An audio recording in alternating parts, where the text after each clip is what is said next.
किसी गोले के त्रिज्या में 50% कमी होने पे इसके पृष्ठ के क्षेत्रफल में कितने परसेंट कमी होगी? देखो, पहले तो आपका गोले का पृष्ठ का क्षेत्रफल मालूम होना चाहिए। गोले के पृष्ठ का क्षेत्रफल जो होता है वो होता है 4 पाई r²। आर होती है त्रिज्या, गोले की त्रिज्या। गोले का जो पृष्ठ का क्षेत्रफल होता है वो होता है 4 पाई r²। अब यहाँ परसेंटेज की बात की है, कह रहा गोले की त्रिज्या में 50% की कमी हो गई है, तो इसके पृष्ठ के क्षेत्रफल में कितने परसेंट की कमी होगी? मैंने आपको बताया 4 पाई जो है ये है कांस्टेंट वैल्यू। 4 पाई क्या है? कांस्टेंट वैल्यू है। हमको कांस्टेंट वैल्यू जब भी हम परसेंटेज निकालेंगे हमको इसकी जरूरत नहीं है, हम इसको बिल्कुल नहीं खेलेंगे। हमने मान लेंगे कुछ देर के लिए अपने दिमाग में कि गोले के जो पृष्ठ का क्षेत्रफल होता है वो क्या होता है? r² होता है। हमने मान लिया। कह रहा है इसकी त्रिज्या में 50% की कमी की गई। हमने लिख लिया यहाँ पे r, भैया पहले कितनी थी? 10 थी। पहले कितनी थी? 10 थी। अब इसने कमी कर दिया, तो जो 10 में, अगर 10 में हम 50% की कमी करेंगे यानी इसका आधा करेंगे, कितना बचेगी? 5 बचेगी। पहले एक त्रिज्या 5 थी, अब कितनी हो गई? अब त्रिज्या कितनी हो गई? 5 हो गई। पहले अगर हम क्षेत्रफल की बात करें, जब त्रिज्या 10 थी तो क्या होगी? r² निकालना है हमको, तो केवल r²। तो 10 दाम 100 हो गया। अब त्रिज्या कितनी है? 5 है, r² निकाल दो, उसका कितना हो जाएगा? 5 25। यानी क्या हुआ कि यहाँ से कितनी हो गई? 75% की इसके क्षेत्रफल में क्या आ गई? कमी। इस गोले के पृष्ठ के क्षेत्रफल में कितनी कमी आएगी? 75% की कमी आ जाएगी। यही 75% क्या होगा? आपका आंसर होगा। क्वेश्चन नंबर 153, जल्दी से।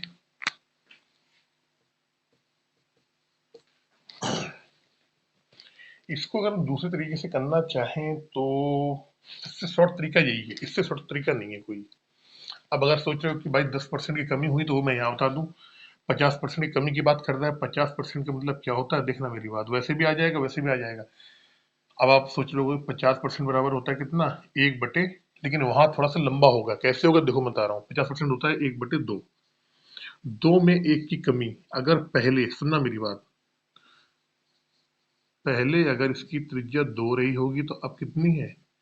अब कितनी है? अब इसकी 1 है। ये क्या है? त्रिज्या। जब 2 रहेगी तो इसकी त्रिज्या, तो क्षेत्रफल निकालोगे तो आप कितना आएगा? 4 आ जाएगा। इसका कितना आएगा? इसका 1 ही आएगा। अब यहाँ दिक्कत ये है कि क्षेत्रफल पहले 4 था, यहाँ पे 1 है। हम यहाँ पे 10 क्यों मानते हैं? हमें मालूम है कि 10 का स्क्वायर 100 आता है, और परसेंटेज की वैल्यू जो होती है वो हम 100 में काउंट करते हैं, तभी हम यहाँ पे 10 मानते हैं। नहीं तो हम चाहे तो इसको काट काट भी ले, 5 दूनी 10, तो 2 अनुपातिक जैसे यहाँ पे आए वैसे आ जाएगा। लेकिन सॉरी, लेकिन अब यहाँ क्षेत्रफल 4 से 1 हुआ है, तो क्या करेंगे? नीचे 4 रखेंगे। फिर कमी कितने की हुई? 3 की हुई है, तो फिर 100 का यहाँ गुणा करेंगे इसमें। फिर 25 चौको 100 होता है, फिर 25 का 3 में गुणा करेंगे, 75 आएगा।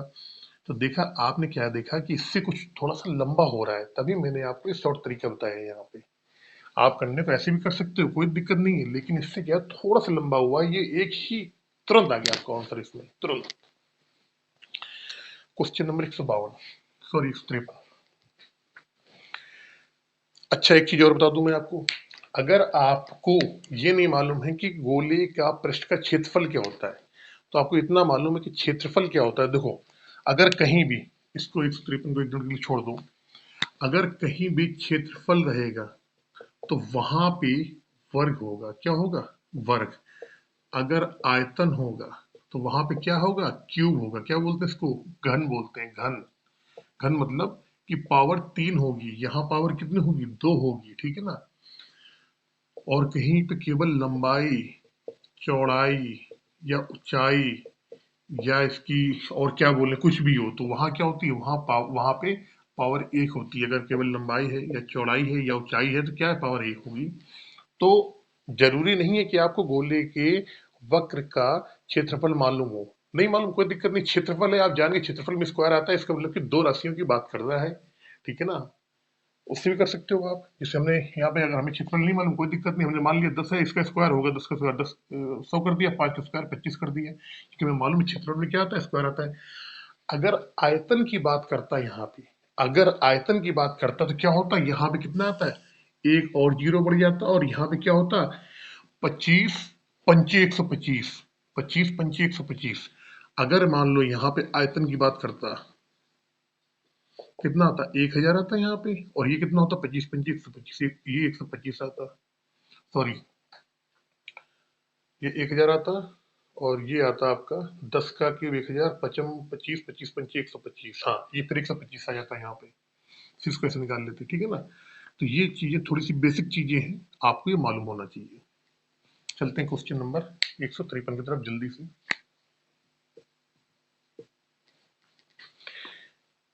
क्रमशः 1 मीटर, 2 मीटर, 3 सेंटीमीटर अर्ध व्यास वाले 3 गोलाकार ठोस गेंदों को पिघलाकर एक बड़ी गोलाकार गेंद बनाई गई। यदि इस प्रक्रिया में 25% सामग्री नष्ट हो गई हो तो नई गेंद का अर्ध व्यास क्या होगा। ठीक है, अब देखिए, जब भी गेंद को पिघलाकर कोई बड़ी गेंद बनाई जाती है तो वहां पे सारा रोल होता है आयतन का। और आपको मालूम है कि ठोस जो गोला होता है उसका आयतन क्या होता है, मैं बता दूं आपको, उसका आयतन होता है, ठोस गोले का जो आयतन होता है वो होता है 4/3 पाई r क्यूब। 3 गेंदें ली और तीनों को पिघलाया और एक बड़ी गेंद बनाई। तो हमने क्या करा कि 4/3, ये कांस्टेंट वैल्यू है, इसको हमने कॉमन कर लिया पूरे में। ये कांस्टेंट वैल्यू है, हमने इसको कॉमन कर लिया। पहले वाली गेंद में क्या है, उसकी त्रिज्या कितनी है, 1 सेंटीमीटर है, तो एक का हमने क्या करा, क्यूब कर दिया, प्लस दूसरी वाली गेंद का कितना है, 2 सेंटीमीटर है, 2 का क्या कर दिया, क्यूब कर दिया, प्लस तीसरी वाली गेंद का जो है अर्ध व्यास यानी त्रिज्या कितनी है, 3 सेंटीमीटर है, तो 3 का हमने क्यूब कर दिया। अब इसको 3 गेंदों को, जो 3 गेंदें हैं, ये तीनों गेंदों को पिघला दिया उसने। जब पिघलाएंगे तो आयतन निकाला जाता है, तीनों को जोड़ दिया जाता है। हमने तीनों गेंदों को 4/3 कॉमन लिया और तीनों को आयतन निकाल के, कहने का मतलब कि इतना जो है ये बाल्टी में हमने, एक ये बाल्टी है, इस बाल्टी में हमने पहली गेंद, ये पहली हो गई, ये दूसरी, ये तीसरी, तीनों गेंदों को हमने उस बाल्टी में डाल दिया, कटोरे में डाल दिया, बाल्टी में, ड्रम में, किसी में मान लो आपने डाल दिया पिघलाने के लिए।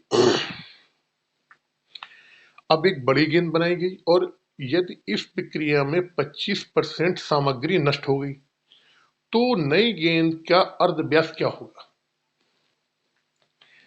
ये बनाई गई और इसमें ये अपने आप का कितना रह गया, ये अपने आप का 25% नष्ट हो गया, तो ये अपने आप का रह गया कितना, 75%। कितना हो गया, तो इसका निकाल लो 75%। समझना मेरी बात बहुत अच्छी है, 75%। और ये अब पूरा क्या हो गया, एक बड़ी गेंद बन गई। क्या बन गई, बड़ी गेंद। तो बड़ी गेंद का भी आयतन निकाल लेंगे, 4/3 पाई।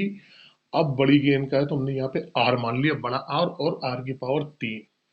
समझ में आया नहीं आया, मुझे ये बताओ पहले। भाई 3 गेंद का हमने ये निकाल लिया पूरा आयतन, तीन तीन गेंदों का आयतन हमने ये निकाल लिया। 3 गेंदों को जब पिघलाया गया तो कुछ धुआं में उड़ गया, कुछ इधर कुछ उधर, तो ये अपने आप 3 गेंदें पिघल के जो इनका आयतन आया, कुछ सामग्री नष्ट हो गई इसमें, बेकार हो गई। कितना बेकार हो गई, 25% बेकार हो गई। जब 25% बेकार हो जाएगी तो अपने आप कितना बचेगा, 75% बच जाएगा ये। या जब 25%, 75% बच गया ये अपने आप में। इसको, इतना पूरा जो हमने ये लिखा है, ये अपने आप में एक बड़ी गेंद बन गई। अब बड़ी गेंद बनेगी तो बड़ी गेंद का भी आयतन होगा। हमने मान लिया वो बड़ी गेंद कितना है, 4/3 पाई r क्यूब।